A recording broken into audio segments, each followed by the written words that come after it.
direct to the YouTubes on the Front Runner channel. Thank you so much for joining us on this Monday night. The time has just hit 8:15. My name is Kamumbata as we reflect on the weekend that was. And of course, it was big in terms of our aspirations to try and be at the next World Cup in Qatar next year. We're looking good until there was some man who shone the spotlight all on himself. I'm sure you've heard this name today of the Senegalese referee, Maguette Ndiaye. And he's not had a good day as far as being implicated and being the man who's behind our demise in Ghana. We didn't win because Ghana beat us. We won because Ghana beat us, and they had some help from the referee with one of the softest penalties you'll ever see. The powers that be at SAFA have already started writing to those that are in charge, be it CAF or FIFA, to raise their protests about his performance, because obviously the precedent has been set before where dubious calls and bad refereeing has resulted in replays. So we're going to unpack that game, unpack the permutations now and the possibilities that if it does get replayed, and also answer some really honest questions around the fact of whether, had we gone through to the next round, is it somewhere, where we would have survived? Because that's when you're going to see the big boys. And whether this South African team was ready for that kind of challenge, I guess at this stage, we'll never know at this stage. But watch the space. Who knows what's going to happen? Obviously, we're waiting to see how CAF and FIFA respond to SAFA's objection as far as the referee's performance is concerned. I'm not alone. Joining me, I have Calvin Sosibo and Obina Okafo joining me via their Zoom links. Gents, thank you so much for coming through. Also, a reminder to you that we'll be popping the Zoom link in the comment section, so you'll be able to join the conversation if indeed you have something on your mind that you'd like to share with us. I'd like to welcome the gents. Kelvin, let's start with you, sir. Your impressions of the game yesterday, the starting 11. Obviously, Sianda Tulu had come back into the side. Keegan Dolly started on the bench. What did you make of that starting 11 that Hugo Broos started the game with against Ghana last night? Welcome. Thank you for having me. Good evening to our viewers. Yeah, it was a very, very good match to watch. And especially from our side, we started a little bit confident in the first 5-10 minutes. We tried to keep the ball and frustrate Ghana, allowing them to press us high, which was for me a little bit dangerous game that we were trying to play, even though our mindset was as far as we are looking for a draw. But again, us having ball retention almost got us into a back foot, because the passes were silk at the back, but we were not gaining any progression. Looking at the way how we started, even Rowan never pumped a lot of balls up front because we're using one striker, which was Hlongwane. The way we set up, I think we wanted to upset Ghana with our speed, but we never really stamped our authority in terms of using those guys and their quickness. Should we have done a better job in terms of trying to play more into their half, where Ghana was going to be more concerned about us, because they knew that we have a lot of speed on us. So them knowing us that we have a lot of speed, what they did is they were always first on the ball. They bullied us. They broke down their attack very quickly. They play the games into their phases, whereby they would apply a high press and then drop into a mid-low block and drop deeper. Why were they doing that? Because they wanted to isolate the one striker that we had, which again, to us, never gave us any solution, because it never really traveled the two center-back, because they just had one striker to deal with. And our wingers, which were inverted wingers that were coming in to support Hlongwane, were not really eager to get behind the defense of Ghana, which Ghana had a free role in terms of dispossessing the ball at the back. They knew that they were under pressure. And to make South Africa to play an uncomfortable game was to press them, be first on the ball, on the air, be as hard as you can, and always try and maximize into their final third, knowing them that in the first 10 minutes that they were trying to build up. So what they did was the setting up was more, not harsher, but they started their press into a medium block, which was just almost after our center line. So in that, I felt that even within the starting players that were there, I just thought that if they could have not maybe started with Ethan Brooks, not saying that I'm undermining his capability, but at least have some people that have that match temperament and that tournament vibe, and that that tournament growth. Having a player like Keegan Dolly on the bench, it was not ideal for me. And I thought that if having Keegan Dolly and having more experience, because you're playing against Ghana, which had the more experienced side, it wasn't the same Ghana that came to South Africa, the way that they imposed themselves and they played. So we have took the game to them and made sure that we keep the ball more into their half, because they are frustrated. They're going to start opening up at the back. So within that, working also on the side, one player that I was impressed with also was Moby, the right back. I thought Moby and Terrence applied themselves very well, even though the plan wasn't like fluid, because there was drips and drabs in terms of players, where you saw a Sianda trying to come out from the back, trying to build up, not play long ball, and Modi trying to connect to the midfielders, but they would always try and move away. Pete as well, not being that solid, loses ball easily, and ball retention was too slow. Okay, well, there you have it. Obina, considering that this team obviously had a lot of the big stars, European stars, and, you know, some schools of thought that we played into that style a little bit in terms of, you know, the set pieces where they're taller, they're bigger, you know, the sky ball at times when they're taller and they're bigger. How much of that was the case in your mind as far as, you know, Ghana forcing the South Africans to play a different kind of game that then consequently would play into their hands? Okay. Good evening to the listeners. Thanks to you guys for having me here. But firstly, you know, between South Africa and Ghana, one would always give it to Ghana to say Ghana have the edge, you know, over South Africa in Ghana. And let's go back when we look at rating in terms of national team. Ghana has been more dominant than Bafana Bafana. So there is no how going to Ghana, a coach on the right frame of mind will play an open game. You know, yes, because going to Ghana, South Africa was number one going to Ghana. They needed a draw. Ghana being, they needed a win to qualify.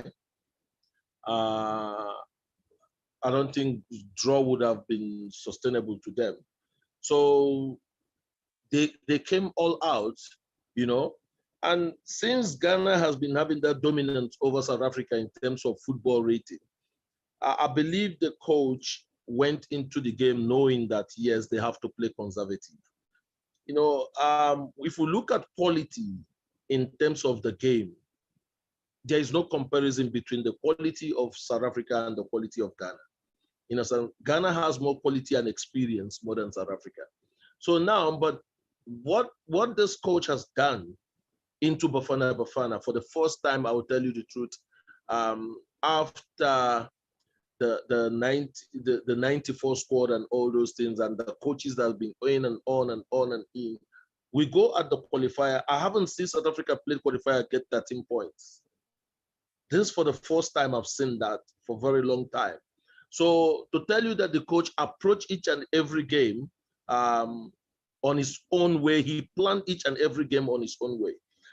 Yes, South Africa played very well in that game, knowing what they want. They came to the game playing conservative, looking for the right moment to attack Ghana, you know, and they're trying to get it regardless whatsoever. Ghana has the quality to also put their dominance or to bring out themselves upon South Africa, which they did very well in terms of, because first of all, let's look at the formation Ghana played. They played a 4-2-3-1 formation.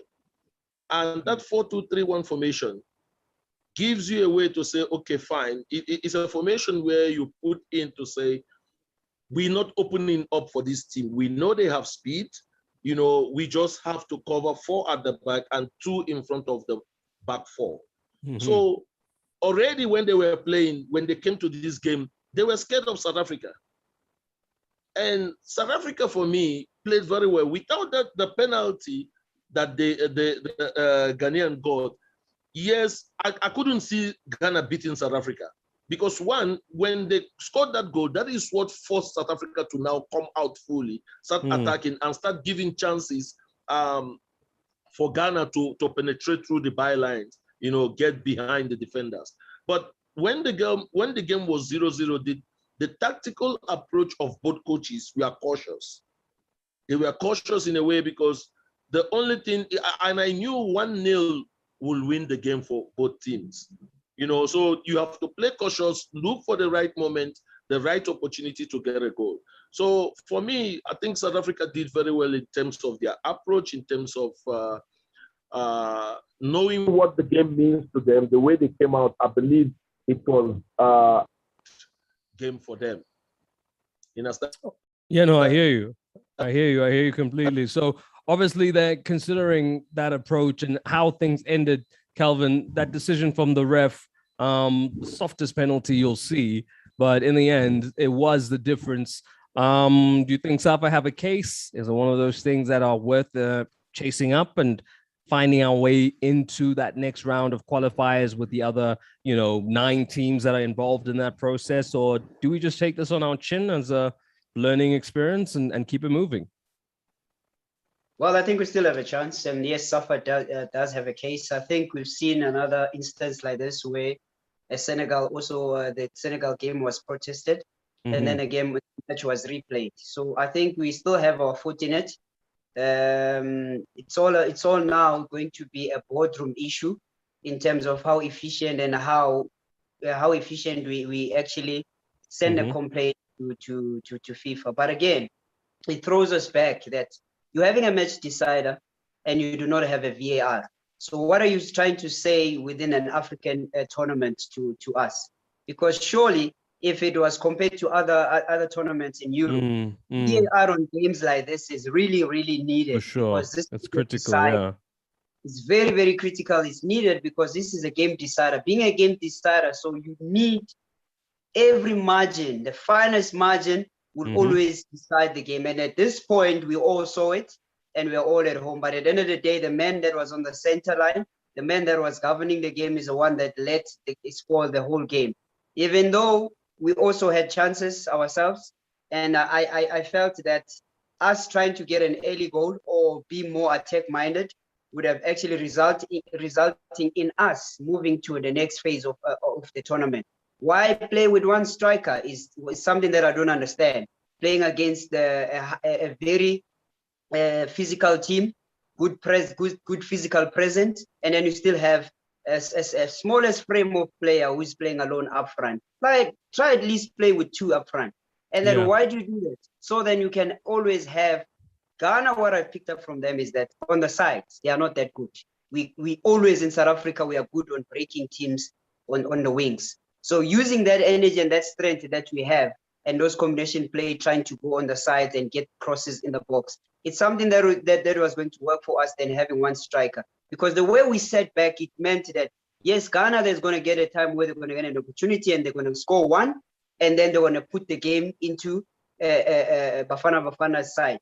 And that really happened when they got that goal. Even that goal, it was a cheated goal. Should we have went a little bit more aggressive in terms of attack, maybe having a Lake and a Dolly to start the game, it was going to make a little bit of difference because you still have speed and balance up front where you have 2 strikers. Having one and you're playing against experienced team, they will always know how to manage the one striker, and that's why you saw the midfield overload was more because one of the center back was joining the middle. So then that's why we couldn't play in the middle. Every second ball we were losing. Every second ball from playing it long, plays in the middle, the Ghana will always pick up the second ball and start playing from there. So disruption of the game was highly, and the coach should have been more tactical on that. Should we wanted to keep ball position and not play on a counter attack, play a little bit more in terms of our game. When a counter is open, yes, because Ghana saw the way they set up that, this one they want to play with a counter attack.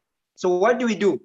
Let's counter press them so then they do not have that counter. And also their rest defense was well positioned. They always knew when we are trying to hit Hlongwane with the ball, and you always find 2-on-1 on Hlongwane, where he's forced now to play the ball in the middle, where you saw the Wakaso was breaking each and every attack and initiating the attack again. Okay, big ups. Thank you. Big ups to everybody who's tuned in via YouTube. Henry Langa, Bulelani Michael. We also have Tumelo, who's out there on the chat section. Dau was poor yesterday. In fact, his last two games, he was nowhere to be seen. And then Sipo Setu is asking penalty or no penalty. Obina, I think the answer to that one is kind of obvious. But from your mind, I mean, have you met anyone or come across anyone who thinks that was a Stonewall penalty and is willing to put their neck on the line for that one? Or is it general consensus that that was the dubious call of the year so far, at least?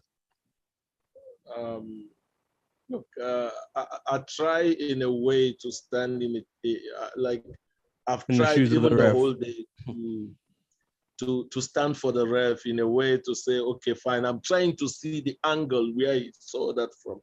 You know, checked every angle, stood in his shoes, and yes, there might be a contact, but that was a minimal contact. You know, looking at the way he fell down, it was obvious he was looking for it. And looking at the contact, it was obvious that I'm not closer, but it's obvious it's a minimal contact. In the situation like this, knowing the kind of game, you know, the weight of the game, you know, I don't think that call was necessary.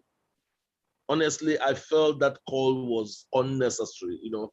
So for me, there is no ways that will be a penalty.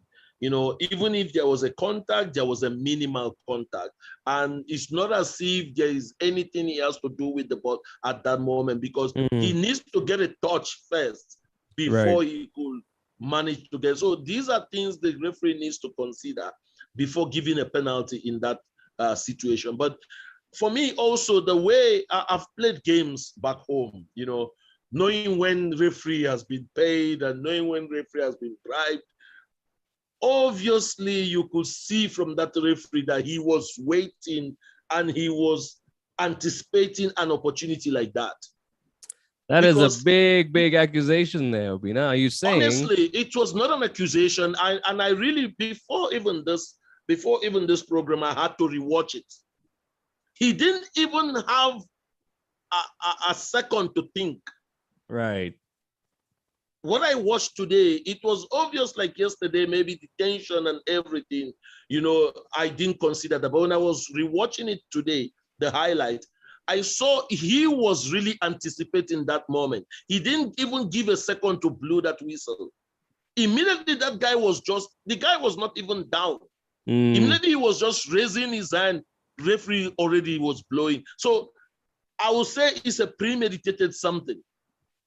It's something they've already arranged and whatever. They were waiting for that opportunity to come for him to give that. So, look, I've never been a big fan of Bafana for so long, but honestly, on this qualifying stage, for them to get up to 13 points, you know, looking at the kind of game they played 3-4 games ago, their last 3-4 games, then look, I think with this squad and with this coach, there is future with the team. I believe there is future with these types of selection, with the kind of players, unexpected calls from some players that you would not expect. But he goes around, he looks at the quality, he knows what he wants. If it's about speed, he gets the players with speed. He doesn't go for names, you know. But regardless, yeah, I just felt that call was unnecessary. Okay, let's go to some of your thoughts, folks. Henry Langa saying, besides Bafana Bafana being robbed by the penalty, that's questionable. We don't play football that's consistent. How we scored our 6 goals, 5 or 4 of them were scrappy. Alton Kuto says, if I were to rate our coach, I'd give him a 2 out of 10. His approach for that game was not to score, and he should have applied his experience to expect referees to be Ghana's 12th man. And then Bonga Mendu says, we were so poor at the back, we couldn't even beat a press of 1 striker versus 3 defenders. We couldn't pull Ghana out of position because of poor technical abilities. Sundowns feel some of their players should be there as well, I guess, you know. And then Koketsu saying, Mr. Obina hitting it on the nail there. No accusation, just the truth, which is bizarre to me, Kelvin, because, I mean, if you're a referee, surely you know the game is being recorded. Yes, there's no VAR, but you're not going to get away from a decision like that because there is visual proof. So what is going through his mind? Yeah, I'm sure what's going through his mind now is like, I thought he's thinking that on his judgment. Yes, sir. He could have looked at something that was a little bit solid that was going to convince us. But even this one, you would have easily that defender, Deruk, could have actually blew some air on the defender, would have fell down. Would have just went like blew the air, then the defender would have went down. But I think they were looking for it, and the ref was always going to be on their side. And also the way the Ghanaian teams came out, you could see that they're looking for something. The way they were so aggressive, even calls that were being made, it was more on our side. But again, this is where now it calls in for a little bit of experience and all the players knowing how to control games like this, knowing to be matured, because I saw at some instances where we started losing our heads, getting unnecessary red cards. And again, we could have went down another goal where you saw now us trying to get that goal for an equalizer, which gave the Ghana more space behind us, with the player like Suleiman being the most dangerous player on the right, which again tested Modi in terms of his character and on his 1v1 defending, which is Suleiman always won all the 1v1s, getting behind us. Again, we need a little bit of experience in terms of the positions that are sensitive, but overall, the squad is good. And all I think that the coach needs to do right now is just to maintain the same squad, and then at least let us have a 5-year vision within the same guys. Don't change them. Because just now, because you got this far, now all of a sudden you want to start calling other people to justify what we have not, the players that we have not included. Keep the same squad, work on them. I'm telling you, in the next 3, 4, 5 years, the same squad is together. Expect something, easy qualification. If these guys could do it now, we're going to go a long way. But don't break it now. We have one good year, and then you throw it away. You start changing the whole car. No, continue with it. Mentor them. Get exactly the philosophy that everybody start understanding, that it needs to be automatic when they're on the field. Well, let's see. I mean, this might be premature, but I mean, Obina, looking at the teams who might have met ahead, I mean, you know, in your professional opinion, was this a qualification journey that we were going to see right through till the end? Or do you think that we would have come unstuck when it's, you know, the likes of Ivory Coast, Egypt in the mix now, Nigeria?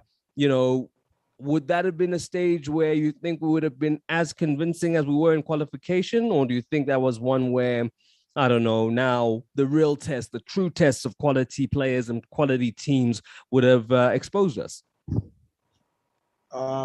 Look, if it was before, I will just confidently tell you that yes, that's the case. Maybe South Africa wouldn't be able to go through on the next phase. But look, a team that played and has 13 points, you know,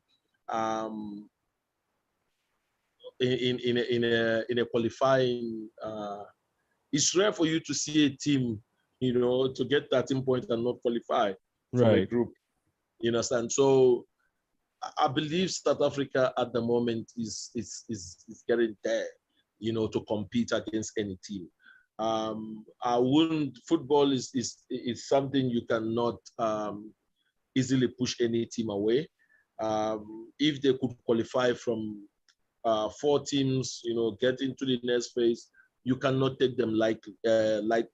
So I don't believe South Africa, if they would have gone through, they would have been a pushover. No, I don't believe so. I believe they would have given any team the run for their money, and also the way they did to Ghana.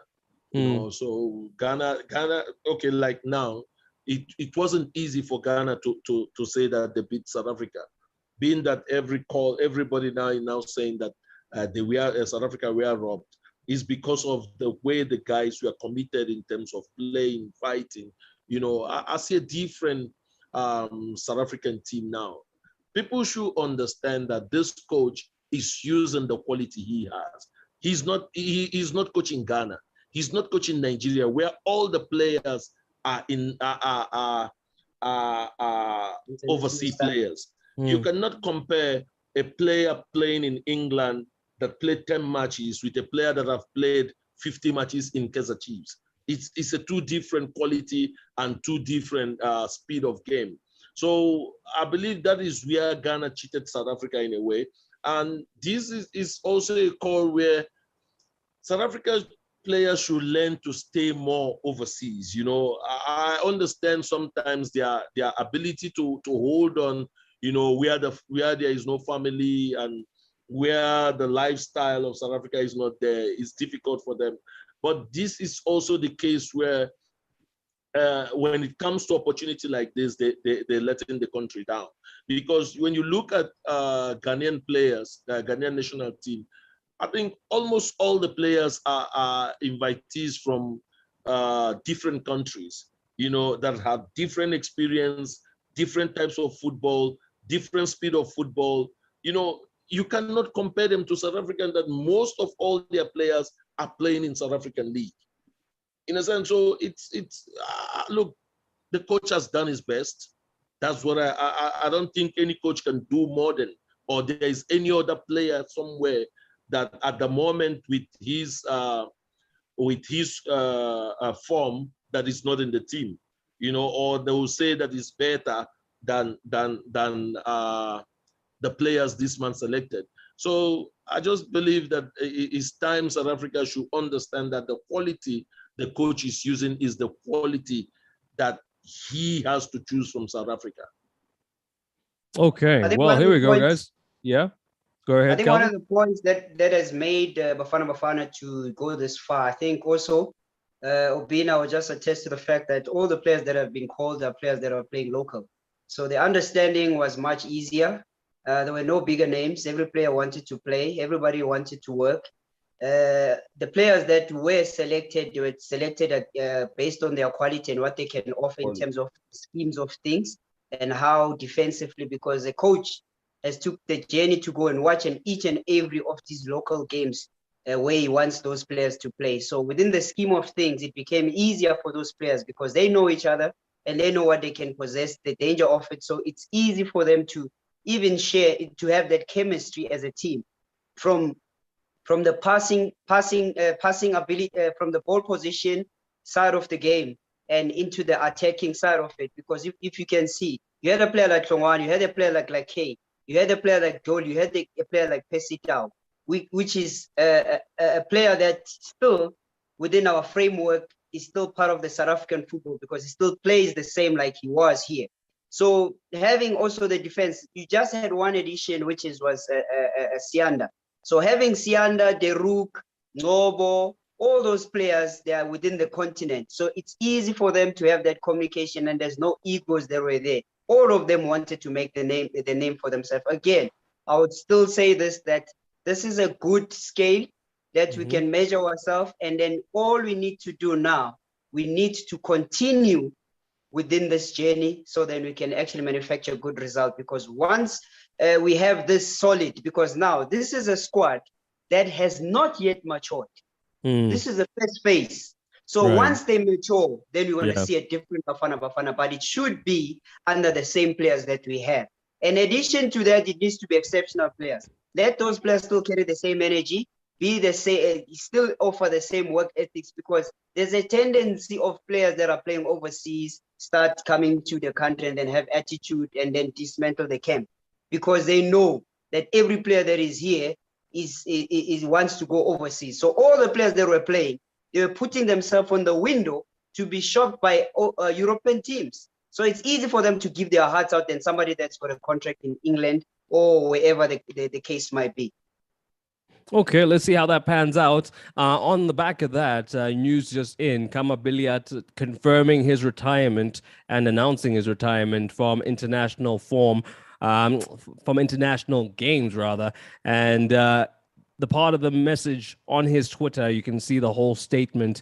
He says that, like those who have had to pave way for our generation of warriors, stars to emerge, I've decided to retire from international football. I believe it's now time for me to pave way for new talent to blossom and serve the country in the same way that I did, or even better. So, Kama, I guess, just looking ahead and seeing that, my prospects of being at another big tournament, maybe not that great. And I am in the twilight years of my career, Obina. maybe time to focus and try to find my best form for my club team, which obviously in this case is Kaizer Chiefs? I think it's a wise decision. Never going to be an easy one for any player to retire from football, regardless.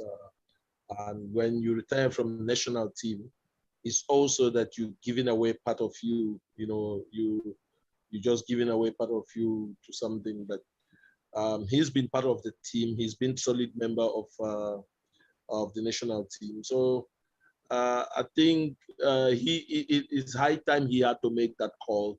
You know, the age is no more there much for him to continue flying to national team, also trying. And honestly, his form since he moved from Sundowns to Kaizer Chiefs has not been the same.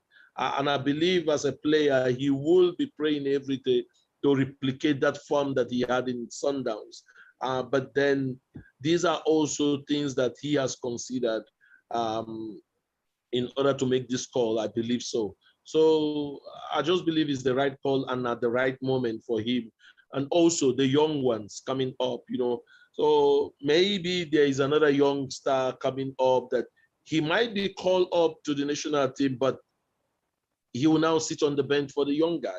So maybe it's part of also why he decided to say, okay, fine. I think it's high time this guy take over. He's right. Let me just stay out and watch. So I think it's not an easy call, but I believe it's also a right call for him due to his form with Kaizer Chiefs at the moment. Calvin, is that a good call, considering that Zim in January have the opportunity to be at the AFCON in Cameroon, and you know, obviously in a group that sees them alongside the likes of, who else is in that group? Senegal. They've got Malawi and Guinea. Did he maybe just cash out a little bit too early? But you see, that is why I said it's never an easy call for him. It will never be an easy call. There is situation. But he could have gone to the AFCON, Obina. He could have gone to the AFCON and then retired after that, knowing that he doesn't the kind have of form he's going to AFCON with the kind of form he has with Kaizer Chiefs. And you don't know what the country will be talking about him, you know, writing about him. His form is not good with the country. Maybe there are other players that are playing outside here we don't even know about that will do much better than him. So I think these are things that he has taken into consideration before he makes this decision. No, Calvin, what do you think? Do you agree? Agree. You don't agree? Thank you. That's what we need. Okay. We need debate. Okay. I think this was an emotional call from Villiers. And by looking at it, the scheme of things, the Zimbabwean camp has not been in harmony. They've never been together. They've never looked like a team that was together, a team that wanted to fight or want to achieve something. For me, they just looked disorientated. Even when they came here and how they played, they didn't even want to score. They had chances, but they just were lacking that execution. And also from their defense, too many elementary mistakes that they have. But I think as a player, me and Obina, we know, whenever you see that a team is not at the same level or energy as you are, you feel that you are cheated because you are the one that's going to be on the spotlight, that you are not scoring, you are not doing enough. But look at the squad composition and you tell me if that squad did even budge to make an impact on this tournament. I would simply say no, they did not. Zimbabwe was the most disappointing group that I've ever seen. And I think for us to see South Africa where they are today, when you look at Zimbabwe, surely you would have said, okay, maybe Zimbabwe are going to sit second, maybe we're going to be third. But to be right at the bottom, this is where now I'm saying the call that Billiard made was emotional, knowing very well that there are chances that he can still go and play for AFCON. Maybe then there, it might manufacture different performance, or the squad could change, the squad composition could change and beef up with more players that are willing to fight for the country, because players that were there, I doubt that they didn't even want to be part of this tournament. No player here today we can sit and say, maybe Chiefs wants that player, Sundowns wants that player, and overseas team wants that player. You cannot point even a single player. But let's go to Bafana Bafana. You can have 4, 5, 6, 7 players being on the shopping list for overseas team or locally.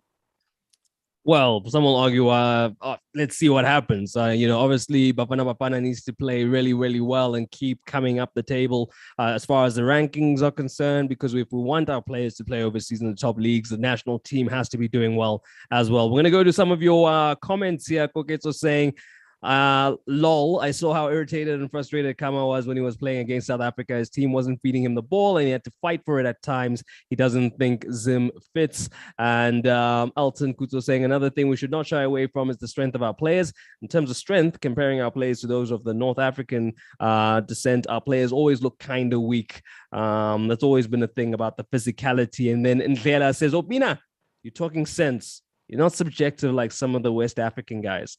You reason with your head and not with the heart. How does that make you feel, bro? Sounds like a love letter. Yes. Look,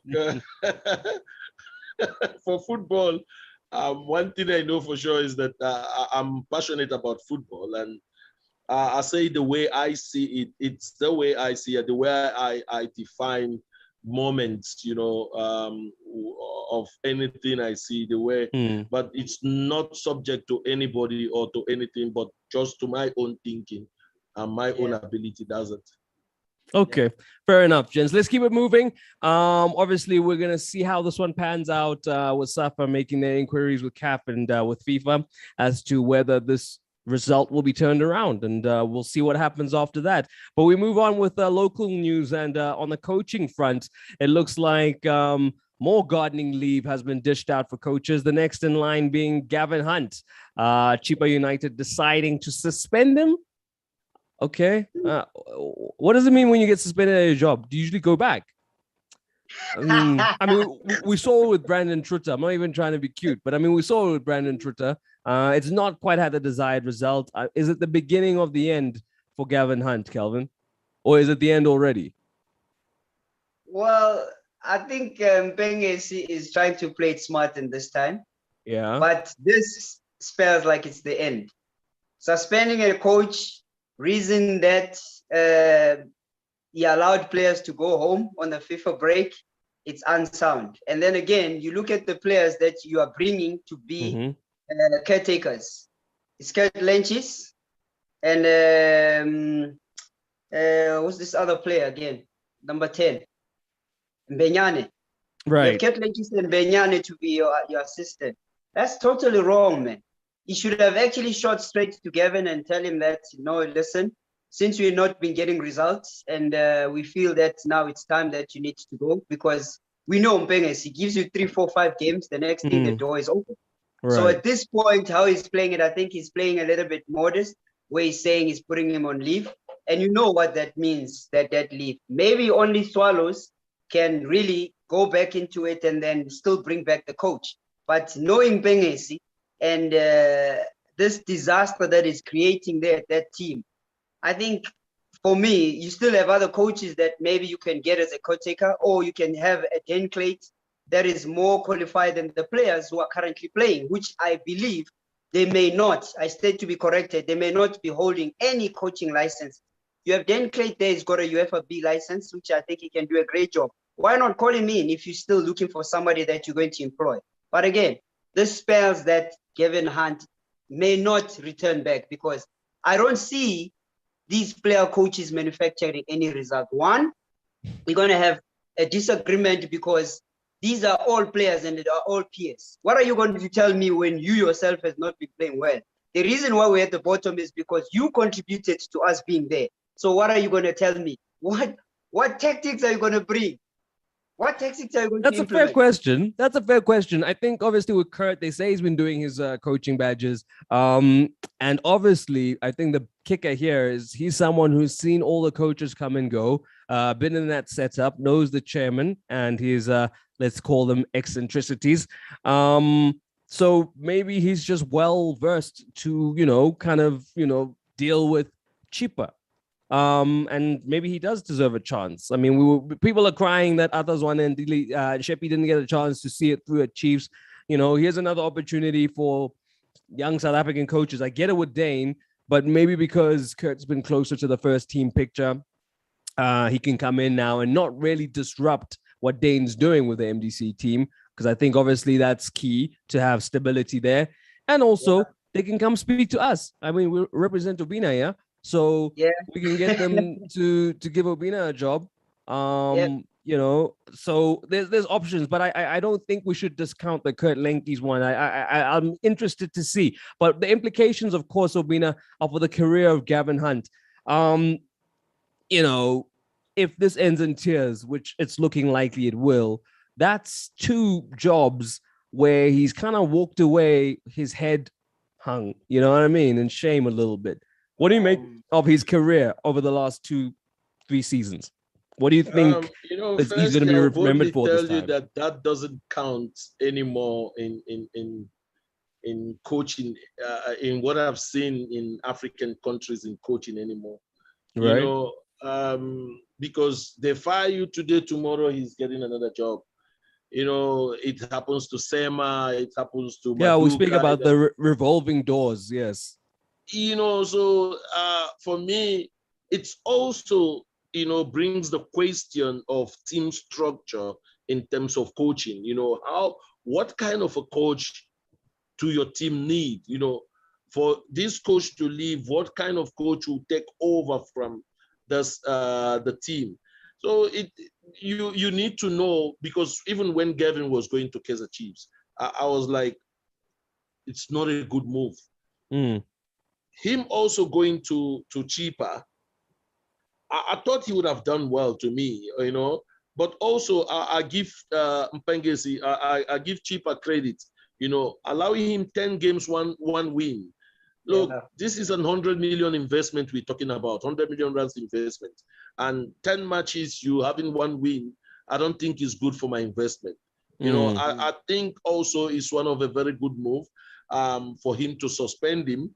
Yeah, but the truth is that the suspension thing is what I don't understand. I was about to ask you, what does suspension mean?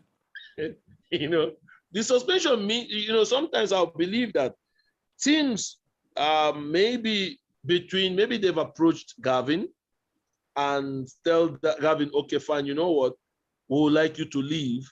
We'll pay you 4 months or 3 months compensation. Then you leave. Maybe Gavin refused. Yeah. Understand? So if Gavin refused, it means that if they have to sack Gavin, they have to pay Gavin once off or negotiate terms of payment. But then maybe they don't want to go to the extent. They might decide to suspend him from the first team, push him to the second team or whatever, but they still pay him. Maybe place him on half salary, depends on outcome, because I know when you're on suspension in football, most of the time, you go on half salary until there is a disciplinary hearing. And so do you think there's a disciplinary issue here? Do you think there's a disciplinary issue? From what we were hearing, that he allowed players when they put in on him in order to fire him. And if they have to fire, they find him guilty on whatever their rule or their club law is. If they find him guilty, then they might not be able to pay him off. So what club law would that be? Have you been in a club where the coaches, I mean, what is the rule that he could have run afoul of? No, look, I don't know what. When you're the manager, when you're the guy in charge. Has their own. Every team has their own rule they will place or whatever they will put down for the team, the players and the technical staff to follow. But one thing for sure is that with Gavin allowing players to go home might be the best thing they needed at the moment, because it's a FIFA break. Okay, fine. These guys, maybe what they needed is just let them go out from this environment. Let them just go home, see their family, feel refreshed, and come back. You know, for sure. Which as the coach you can do, yeah. Which as a coach you have the right to do that. Okay, I've seen these players. Maybe they've stayed here too long or whatsoever. Let them go. So using that as an excuse to place him under suspension, I think there has been a problem. But also, the result has never been in support of Gavin. Maybe maybe Kamza, just to I may not have the correct point number for the rule, but I think club responsibility. Club responsibility will mean if you go on a FIFA break, there are things that you're supposed to do for the community as a club. So certain players will be delegated to go somewhere else. It could be maybe in the community, go and have a coaching clinic, or go do something for the community, because that is put aside for clubs to do that. It is in the code of conduct that we are supposed to do that. So it may be within that, but they are finding an excuse, as Obina is putting it. And we do know that there is that clause. I cannot pinpoint where you can find it, but on the club code of conduct, there is such a thing like that, whereby sometimes even the players that are not under 18, Obina will tell you, sometimes we'll go to North Dale and go see some kids there and come back, because you are not in the 18 or in the 25. And then the players that are playing, they are in camp. So we get given the club responsibilities where they said they need these professionals to come and talk to these people. We can either go to hospitals or homes and etc. Those are some of the responsibilities that you may have. So him taking players away when they have planned an event and they knew that in the FIFA calendar, this is how we position ourselves. These players, all the players that will be here who are not selected from their national team, they will go to a certain school, go to a certain hospital, goes to a certain home to give that motivation, sign autographs and so forth. Okay. I don't think that's like, I mean, that's an interesting thing to know, but I don't think that's what it is. I don't think that's why Gavin's in trouble. I know. That's what I'm saying. They can find that excuse. That's an interesting ruling, though. I didn't know that you're kind of compelled to do these, CSR kind of initiatives, but it makes sense. Yeah. That makes sense. Okay, well, let's see what happens with Chippa. On the good news front, on an appointment front, Marumo Gallants have roped in Dance Madasela. What do you guys make of that appointment? Starting with you, Obina. Once again, we're speaking investment talk. Here's an investment, another one that needs to also kind of be kept up and afloat. And Dance will be brought in to try find the first victory of the season for a team that are sitting rock bottom and have just not been able to find any traction, even though they've been doing well. Obviously when they've been playing their African commitments, they've had some performances there that make one hopeful, but it's just not translated into the league form. And now they have the third coach this season. Once again, is the writing on the wall? Look, with Marumo Gallants, I think there's been writing on the wall. It's also, I also go back to say, it also shows team without structure. I'll give you a typical example here in Maritzburg. I've been opportune since last week. I've been in their training from morning till, I follow their training, their friendly games throughout last week, even in this FIFA break, their friendlies.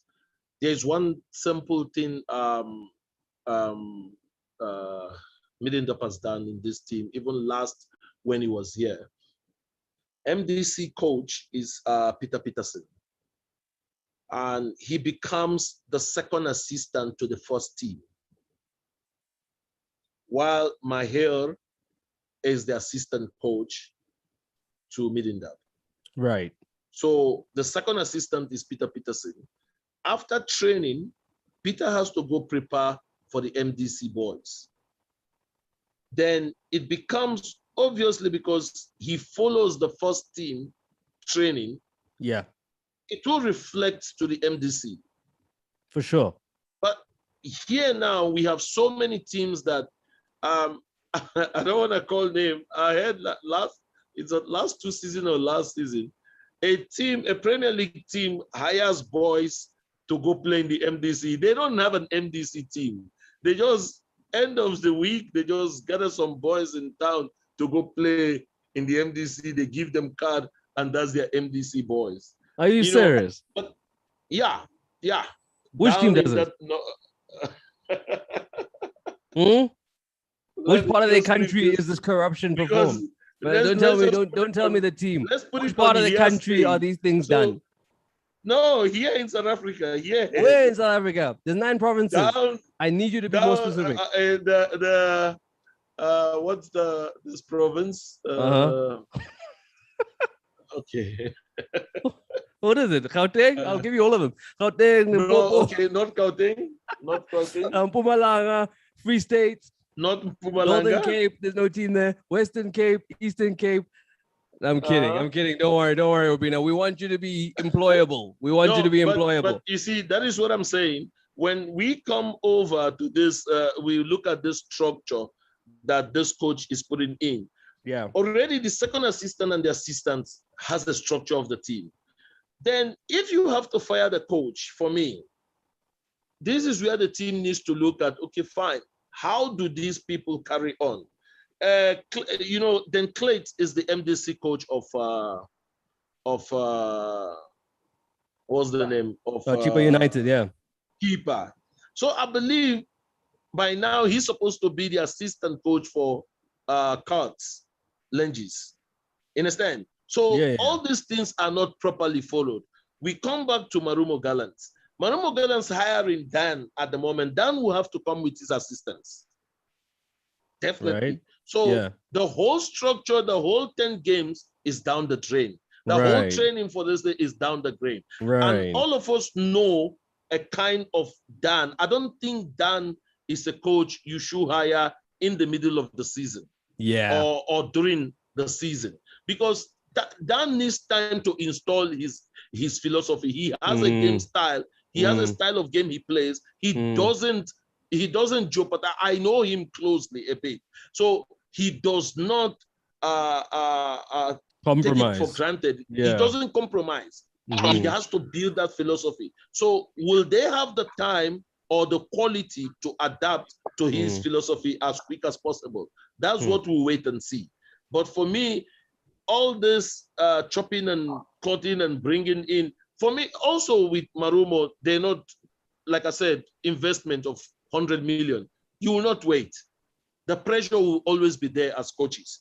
Yes. Meaning once told me something. He said, you must understand as pressure, as you have pressure as a coach, is also the management of the team, the owner of the team is also under pressure because they're scared of their investment they've entrusted in you. Understand? So no, I don't think it's a wrong call, but for me, Dan Malasela coming into Marumo Gallants, let's wait and see what will happen.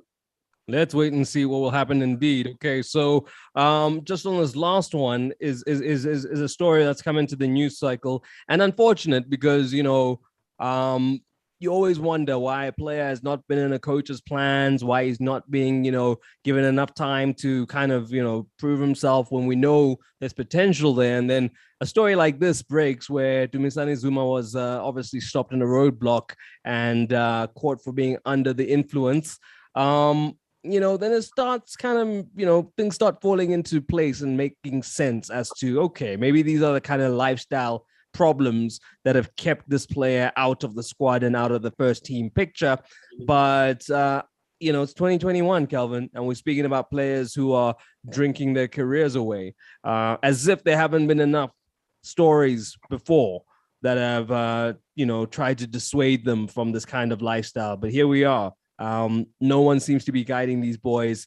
But maybe I'm also being too kind. Maybe it's a time when we call them men, and that they actually have to, stand on their own too and take a bit of personal responsibility. But here we are again, another footballer and alcohol-related story in the news. Yeah, a very sad one. I think makes me want to grab a drink. Yeah, this is a very, very, very sad one because if you can do such mistakes at a higher level club like Kaizer Chiefs, who else is going to hire you? Because you're burning all the bridges. Why should you be suspended for drinking when you are selected to play football? They didn't choose you there because you drank the most beers. No, you are selected there because you play beautiful football. Now you set the standard, but again, now it goes to what?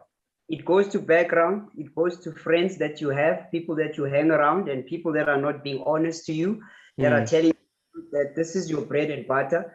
If you're willing to chuck it away, what are you going to eat?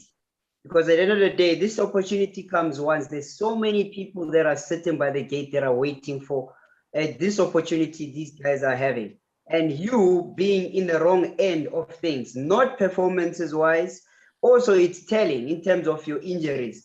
Is there also influence of you Did not you slip on resting? the pitch or in the club? Those are the questions that faced the medical department on Monday. Exactly. So you see now that's the problem right there, because this is your job. This is where you get to perform something that you enjoy. But again, team can do as much for you as a professional. I think we need to go back again in terms of having lifestyle coaching, having people that have to come in, maybe try and have it on a family orientated base, not an outsider, because one of the things that will happen when you're trying to advise these people, first of all, they want to know who you are. They want to know your profile, because already they think they are bigger than the game. And this game will chew you and spit you out in no time. So now when you have people that have played the game and trying to give advice, first of all, a person will tell you that you had your chance. Let me have my own fun. But you know how it feels like, because you are on the other side of the fence, that it's not nice not having a salary. You still wake up in the morning and find a reason to smile. There's 90,000, there's 100,000 in your bank account. Someone that is telling you this, that has been through that, is advising you to change your ways, earn your salary, be a good person. Playing football and being a sportsman is you have to do it 24 hours. It's a job every day, because you were not arrested in the pitch, we are arrested outside. So our professional helps in this way. We go back again, get into a family structure, go back and find out in terms of how your family can help you. Maybe they will listen to you. Whether you're a breadwinner or you're not a breadwinner, I think it's time now where parents, siblings need to start telling these people on their faces that you are messing up. If they don't, then they won't change. I hear you. Obina, how much does the league have a role in this? You know, we know it's a money league. We know that maybe having a beer, you know, kind of sponsor one of your showpiece events is not the most responsible thing, considering the alcohol culture within the game. We know some coaches take it upon themselves to do breathalyzers at their training sessions. I mean, are these things that you think should be mandated league-wide? Or is that now maybe too much of a nanny role by the league, and it's something where it's personal responsibility first, then maybe the club, if there's any overreach and the coach who decides to pull those breathalyzers, or should there be a drive to kind of flush out this stench, I guess, of alcohol around our football? First of all, let me make something clear. I haven't really go through the whole picture. I don't think player getting drunk is the question here. I don't believe that a team has any right over the private life of a player. But when it comes out public, which happens in the case of Dumisani, that is where is a problem. You understand? Right. So, and I think they make this decision based on the brand name.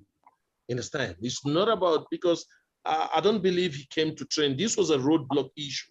I don't believe he came to train being drunk.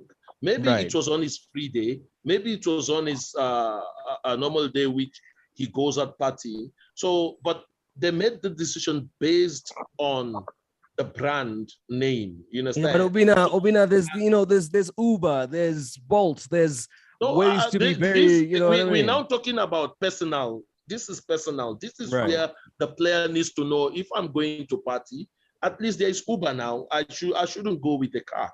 But I'll tell you the truth. Firstly, let me tell you something. Dumisani is my boy. When I mean he's my boy, he's my son. I gave Dumisani his first breakthrough in football. I was the coach of Kings.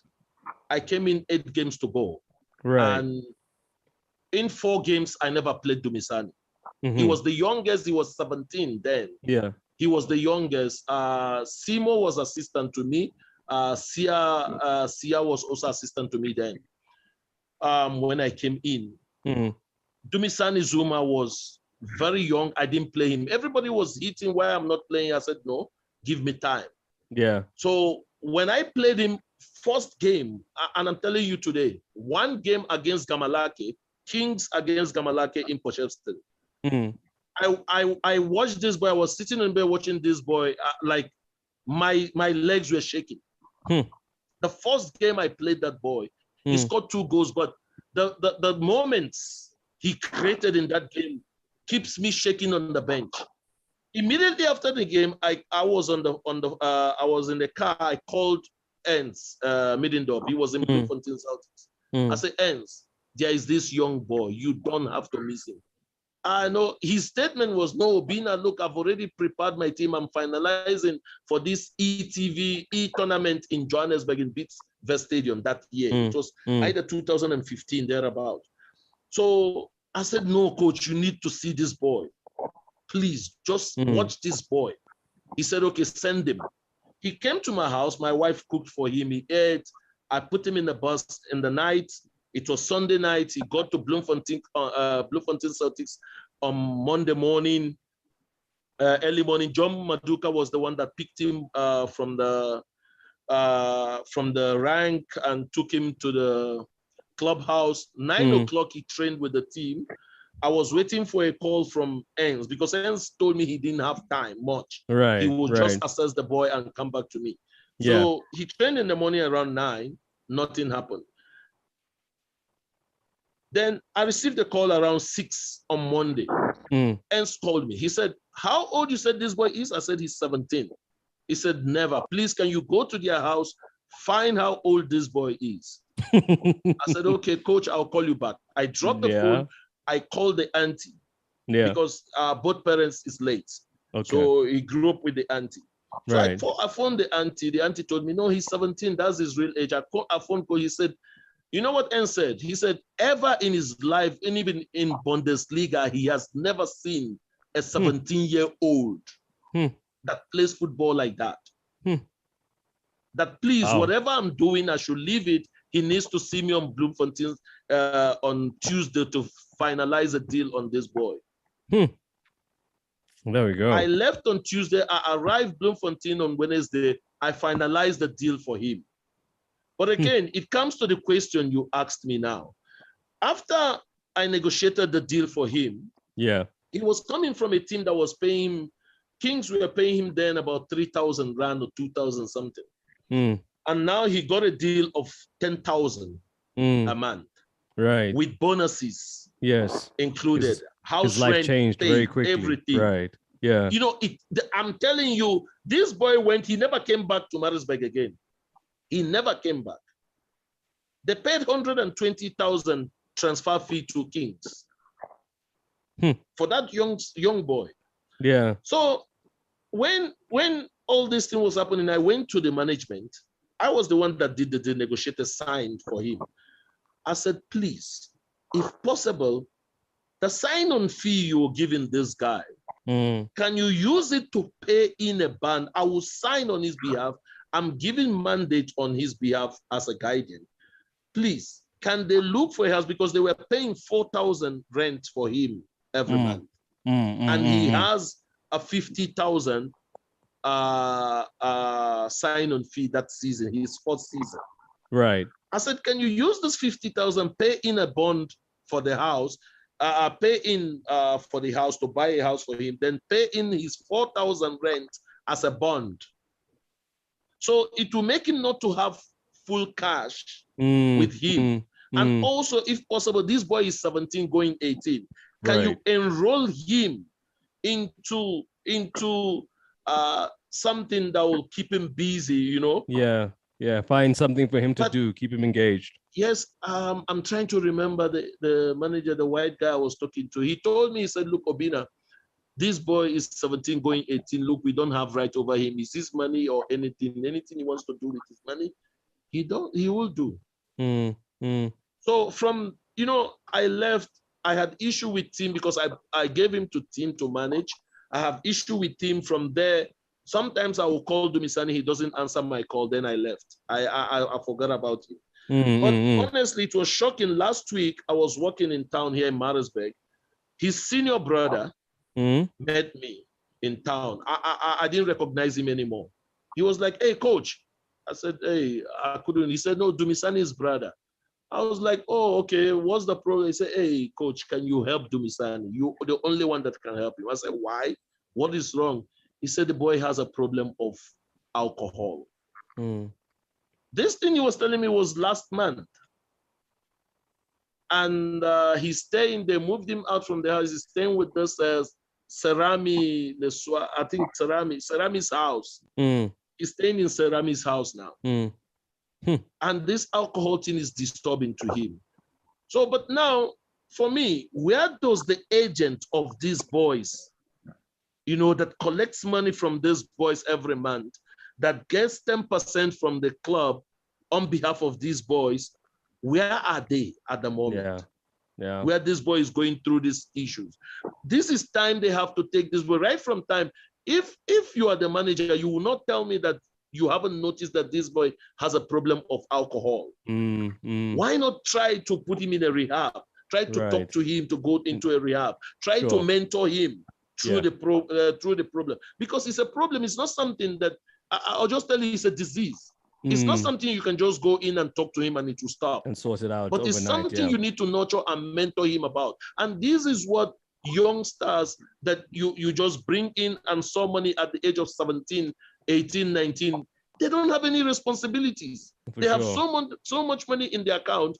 What would they do with it? This boy doesn't have a father or mother. He has only one brother. Only so one he doesn't even brother have a reference point of what to do with that kind of money. What to do with the money. For sure. So this is, for me, yes, the team might say it's not their problem, but again, where does the agent? I think these are supposed to be the responsibilities of the so-called football agents. I agree. So it's really, when I saw this news, it was really disturbing to me personally because he's a son to me. So I really don't know even where to start, because I was even thinking of going down to Johannesburg because we haven't been in touch. The last we spoke was when I came back to South Africa. He was the one that chatted me up and said, "Hey, where am I?" He saw that I'm in Nigeria. I said, "No, I'm back here." He said, "Hey, we should go for breakfast, that you would love to see me again." So immediately when I saw this, I was like, no, I think I need to just, that breakfast he offered, I need to go for that breakfast now. Please do somebody needs to really be close to these young boys. He's 26 now, but the problem didn't start at 26. For sure. The problem well, I hope you can. I hope he needs people like you in his life to kind of help him. And I hope that it's not just you. I hope a lot more people get involved because, it's easy for us to all be judging and not have walked a mile in his shoes and not having the context of his upbringing and the lack of guidance and direction. Also, sometimes, the aunties are given a lot of work to do in raising a full man, and it's something that's not in their capability. So you need all the people that touch his life after that, the likes of you. But you're very right in pointing out that agents also have a role to play instead of being there for when the deals and the money is being doled out, which kind of seems to be their vibe at the moment. So we do hope that Dumisani Zuma can, go on the straight and narrow, sort himself out. Like we say, 26, he's still a junior in South African age. So you know how it is out here. Still has a career that he can save, and I hope he gets to do it. And we wish him and anybody who's suffering with alcohol addiction to get the help that you need and be able to put your life on the straight and narrow. There it is, guys. Some serious stuff. Thank you for your impressions and kind of, taking us into your confidence, Obina, with this one and providing the context. I think anyone watching will have appreciated it and kind of, is looking at this in maybe a slightly different prism, having, gotten the details around it. Gents, thank you so much for your time. It's been a robust, long discussion. We've gone just over an hour just discussing what was happened with, obviously, Bafana Bafana being dumped out of the World Cup qualifying by Ghana. Obviously, we're hearing word that SAFA are going to contest that. And then, of course, suspension for Gavin Hunt. It's Marumo Gallants bringing Dance Malisela in.